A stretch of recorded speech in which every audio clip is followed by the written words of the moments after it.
German విమానాన్ని pilot ఉద్దేశపూర్వకంగానే కూల్చేశాడా? మరో pilot cockpit నుంచి బయటకు వెళ్లగానే అతడు డోర్ ఎందుకు లాక్ చేశాడు? జర్మన్ వింగ్స్ క్రాష్ పై విచారణ జరుపుతున్న అధికారులు కాక్పిట్ వాయిస్ రికార్డర్లో షాక్ అయ్యే విషయాలు తెలిసాయి.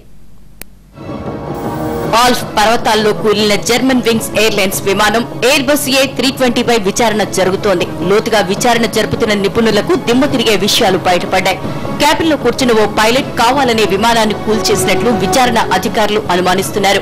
మరో పైలట్ కాక్పిట్ బయటికి వెళ్లిన సమయంలో లోపల గడియబెట్టి కూర్చున్న ఆ పైలట్ విమానాన్ని ఉద్దేశపూర్వకంగానే కిందికి దిగేటట్లు చేశాడని అధికారులు భావిస్తున్నారు.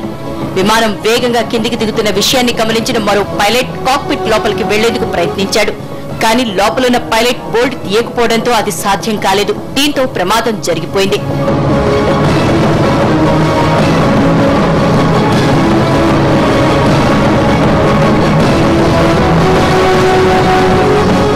బార్సిలోనా నుండి బయలుదేరిన తర్వాత ఇద్దరు పైలట్ల మధ్య సంభాషణ సాగిందని, ఆ తర్వాత ఓ పైలట్ బయటికి వెళ్లాడని, ఆ తర్వాత తిరిగొచ్చినట్లు రికార్డ్ కాలేదని, దాన్ని బట్టి అతడు మళ్లీ లోపలికి రాలేదన్న విషయం అర్థమవుతోందని నిపుణులు వివరిస్తున్నారు. పైగా తలుపు తీయాలి అంటూ బయట ఉన్న పైలట్ చేసిన శబ్దాలు కూడా కాక్పిట్ వాయిస్ రికార్డులో నమోదయ్యాయి. మొత్తం మీద విచారణ పూర్తయిన తర్వాతే పూర్తి వివరాలు తెలిసే అవకాశం ఉంది.